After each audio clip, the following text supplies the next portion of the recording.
জলপথ ধরে সাঁতরাতে সাঁতরাতে কিছুটা এগোতেই তারা লক্ষ্য করে যে নদীর নিচে চারিপাশে স্বর্ণ মুদ্রা, স্বর্ণ অলংকার ছড়িয়ে ছিটিয়ে পড়ে রয়েছে, আবার কোথাও স্তূপ হয়ে রয়েছে। দেখো জলপরি মণিমালা, এখানে নদীর নিচে কত স্বর্ণ মুদ্রা, স্বর্ণ অলংকার পড়ে রয়েছে। মনে হচ্ছে আমরা ওই পিশাচিনীর উদক নগরীতে এসে পড়েছি। আমারও তাই মনে হচ্ছে। এবার চলো আমরা জলের উপরে যাই। এই কথা বলে মণিমালা, জলপরি ও রত্নকুমার নদীর জল থেকে মাথা তুলতেই দেখে তারা এক ভিন্ন মায়াবী রাজ্যে এসে পড়েছে। আশেপাশের গাছে সুন্দর ফুল ফুটে রয়েছে, প্রজাপতি উড়ছে, শীতল ও স্নিগ্ধ বাতাস বইছে। আচ্ছা মণিমালা, বাতাসে কি তুমি কিছু পোড়ার গন্ধ পাচ্ছ? হ্যাঁ রত্নকুমার, আমিও একই গন্ধ পাচ্ছি। এখানকার পরিবেশ এমন মনোরম হওয়া সত্ত্বেও বাতাসে পোড়া গন্ধ কেন? চলো আমরা আরেকটু এগিয়ে গিয়ে দেখি। আরও একটু এগিয়ে এসে দেখলো তারা আবারও জলে ডুব দিয়ে, রত্নকুমার, এখানেও তো তেমন কিছুই নেই, সবই তো বড়ই চমৎকার। এভাবে হবে না মণিমালা, চলো এবার আমরা মানব রূপ ধারণ করি। স্থলভাগে গিয়ে আশপাশটা ঘুরে দেখতে হবে। জলের মধ্যে থেকে আমরা এই নগরীর সম্পর্কে বেশি কিছু বুঝে উঠতে পারবো না। তারপর তারা মানব রূপ ধারণ করে সেই মায়াবী উদক নগরীর পথ ধরে হাঁটতে থাকে এবং কিছুটা পথ এগোনোর পরই, রত্নকুমার, ওই দিকে দেখো, ওই কুটিরে কেমন দাউ দাউ করে আগুন জ্বলছে। হ্যাঁ হ্যাঁ তাই তো, চলো তাড়াতাড়ি গিয়ে দেখি কিভাবে এমন আগুন লাগলো, আর কোনো রকম ভাবে ওই কুটিরটি বাঁচানো যায় কিনা দেখি। রত্নকুমার ও মণিমালা কুটিরের সামনে গিয়ে দেখে এক বৃদ্ধ হাউ হাউ করে কাঁদছে। এ কি, কি হয়েছে আপনার? এই কুটির কি আপনার? কুটিরে আগুন কিভাবে লাগলো? কে আপনারা? এই নগরীতে আপনাদের তো কোনোদিন দেখিনি, আর আমার কথা বলছেন? আমি হলাম উদক নগরীর রাজপুরোহিত। এই নগরীর প্রবেশদ্বারে যে রক্ষিণী রয়েছেন, তিনিই আমাদের এই নগরী উদ্ধার করার জন্য পাঠিয়েছেন। ও, বুঝতে পেরেছি। তাহলে তো আপনাদের কাছে সমস্ত কথা খুলে বলতে আমার কোনো অসুবিধে নেই। আজ থেকে 7 বছর আগে এই নগরী ছিল খুবই সমৃদ্ধশালী, কিন্তু যেদিন রাজকুমারী পদ্মকুমারী জন্মগ্রহণ করলেন। পুরোহিত মশাই, আমি যার ধৈর্য রাখতে পারছি না। আপনার গণনা সম্পূর্ণ হলো? মহারাজ, আর কিছুক্ষণের মধ্যেই আপনার সন্তান এই পৃথিবীতে ভূমিষ্ঠ হতে চলেছে, কিন্তু গণনা অনুযায়ী আমি বেশ বুঝতে পারছি এই সন্তান জন্মানোর সাথে সাথেই এই নগরীতে একটা কালো ছায়া নেমে আসতে চলেছে। এ আপনি কেমন কথা বলছেন রাজপুরোহিত? আমি এত বছর পর সন্তানের মুখ দেখতে চলেছি, সেখানে? হ্যাঁ মহারাজ, আমি যা বলছি তা একেবারেই সত্য। আমার গণনা কখনো ভুল হতে পারে না। তখনই এক দাসী সদ্যজাত কন্যা সন্তানকে নিয়ে এসে মহারাজকে দেখায়। মহারাজ, মহারাজ, এই দেখুন কি অদ্ভুত কাণ্ড! মহারানীর গর্ভ থেকে এমন এক অদ্ভুত সন্তানের জন্ম হয়েছে যা দেখে আমরা সকলে স্তম্ভিত। দেখা যায় দাসীর হাতে যে সন্তান রয়েছে তার অর্ধেক মানুষের মতো, অর্ধেকটি মৎস্যের লেজ। এ কি কাণ্ড! এবার আমি কি করব রাজপুরোহিত? এখন আমি কি করব? এই সন্তান যে সত্যি স্বাভাবিক নয়। দাসী, ওই সন্তান আমাকে দাও, আর এখন তুমি এসো। এরপর দাসী রাজপুরোহিতের কোলে রানীমার সদ্যজাত সন্তানকে দিয়ে সেখান থেকে চলে যায়। মহারাজ, কোনো কিছু যে অশুভ হতে চলেছে তা আমি আপনাকে আগেই জানিয়েছিলাম, কিন্তু রানীমার গর্ভে যে এমন রূপে সন্তান জন্মাবে তার ধারণা আমি করতে পারিনি। মহারাজ, মহারাজ, এই সন্তানকে আপনি সাগরের জলে ভাসিয়ে দিন। না, কখনো না। ও আমার সন্তান, এই উদক নগরের রাজকুমারী।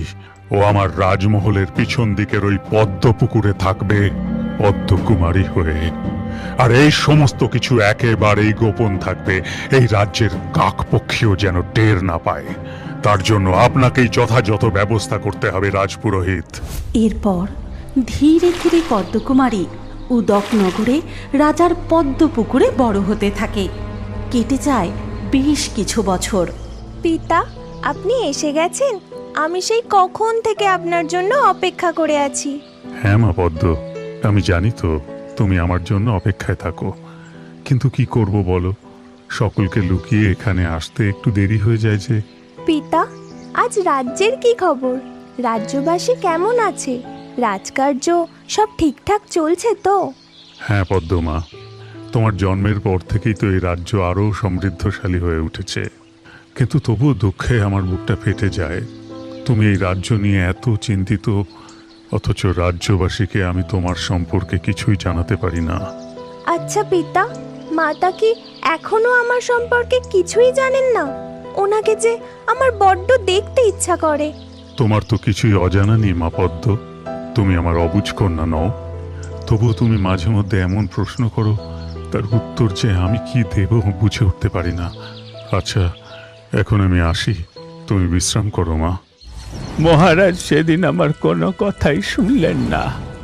তিনি গোপনে পদ্মমাকে নিয়ে পদ্মপুকুরে লুকিয়ে রাখলেন। এইভাবে যখন পদ্মকুমারীর 7 বছর বয়স, তখন একদিন সকালবেলা হঠাৎ রাজা বিপ্রকান্ত, রাজা বিপ্রকান্ত, এখনই আমার সামনে আয়। কে কে আপনি? এমন অদ্ভুত ভাবে চিৎকার করছেন কেন? কি চান আপনি আমার কাছে? আমি তন্ত্র সাধিকা নরকী, তোর রানী গর্ভে যে অদ্ভুত সন্তান জন্মগ্রহণ করেছে, সেই সন্তানকে আমায় দিয়ে দে, আমি এখান থেকে চলে যাব। এসব কি বলছেন আপনি? আমার সন্তান অদ্ভুত মানে? সে একেবারে সুস্থ সবল সুন্দর মানুষের মতো, আর আমার সন্তানকে আপনাকেই বা দিয়ে দেব কেন? এখনই বেরিয়ে যান, বেরিয়ে যান আমার রাজ্য থেকে। তাকে আমার হাতে এক্ষুনি তুলে দে। বল, তাকে কোথায় লুকিয়ে রেখেছিস? না হলে এর ফল কিন্তু ভালো হবে না। আমার মহলে সে আমাকেই হুমকি দেয়। প্রহরী, প্রহরী, এক্ষুনি এই তন্ত্র সাধিকাকে মহল থেকে ঘাড় ধাক্কা দিয়ে বের করে দাও। তার রক্ষীরা তন্ত্র সাধিকাকে রাজমহল থেকে বের করে দেয়। তারপর ওই তন্ত্র সাধিকা ফিরে যায় তার গুহায়। গুহায় যজ্ঞের আগুন জ্বালিয়ে সাধনা করতে শুরু করে। তারপর সেই যজ্ঞের আগুনে আহুতি দিতেই আগুন থেকে জন্ম নেয় সেই বিশাল আকার অগ্নিকুম্ভ ড্রাগন। ওই রাজা আমাকে অপমান করে ঘাড় ধাক্কা দিয়ে তার রাজমহল থেকে বের করে দিয়েছে। আজ তার প্রতিশোধ আমি নেব। অগ্নিকুম্ভ, তুই গিয়ে ওই দাম্ভিক রাজার সব কিছু জ্বালিয়ে পুড়িয়ে শেষ করে দে। তারপর রাজার অদ্ভুত কন্যাকে তুই খুঁজে তুলে নিয়ে আয়। যথাজ্ঞা নরকী, আমি আপনাকে হতাশ করব না। এই কথা বলে অগ্নিকুম্ভ ড্রাগন গুহা থেকে বেরিয়ে উড়তে উড়তে রাজমহলের কাছে গিয়ে সে তার মুখ থেকে আগুন বের করে মহলে নিক্ষেপ করে, আর নিমিষেই গোটা মহলে আগুন ধরে যায়। এই ভয়াবহ অগ্নিকাণ্ডে রাজা প্রাণ হারায়। আর মহলের এই ভয়াবহ অগ্নিকাণ্ড দেখে পদ্মকুমারী ভয়ে চিৎকার করতে থাকে। আগুন, আগুন কি করে লাগলো? গোটা মহল যে দাও দাও করে চলছে। না না না, পিতা, মাতা! পদ্মকুমারীর চিৎকার শুনে অগ্নিকুম্ভ ড্রাগনের নজর গিয়ে পড়ে সেই পদ্মপুকুরে। এই তো পেয়েছি, নিশ্চয় ওই বালিকা রাজার সেই আশ্চর্য কন্যা। নরকী এই কন্যাকেই বন্দি করে নিয়ে যাবার কথা বলেছে।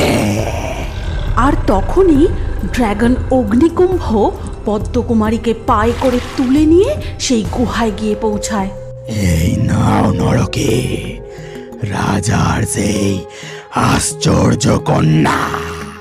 রাজা পদ্মপুকুরে লুকিয়ে রেখেছিল এই কন্যাকে, কিন্তু সে আমার চোখকে ফাঁকি দিতে পারেনি। পেয়েছিস, পেয়েছিস খুঁজে। এবার রাজা কি করবে? কিভাবে বাঁচাবে নিজের মেয়েকে? আজ থেকে এই মেয়ে হবে আমার সাধনার উপচার। রাজা রাজা তো আর কোনোদিনই কিছু করতে পারবে না নরকে। সে সেজে মৃত। তুই তো দারুণ কাজ করেছিস অগ্নিকুম্ভ। যা গিয়ে গুহার সামনের ওই জলাশয়ের মধ্যে ওকে রেখে দে। সেই থেকে পদ্মকুমারী ওই নরকীর কবলে, আর অগ্নিকুম্ভ এই গোটা নগরকে অতিষ্ঠ করে তুলেছে। তার ইচ্ছে মতো যেখানে সেখানে যখন তখন আগুন জ্বালিয়ে দিচ্ছে। বুঝলাম, কিন্তু রানীমা, তার কি হলো? তিনি কি তার কন্যা পদ্মকুমারীর ব্যাপারে কিছু জানতে পেরেছিলেন?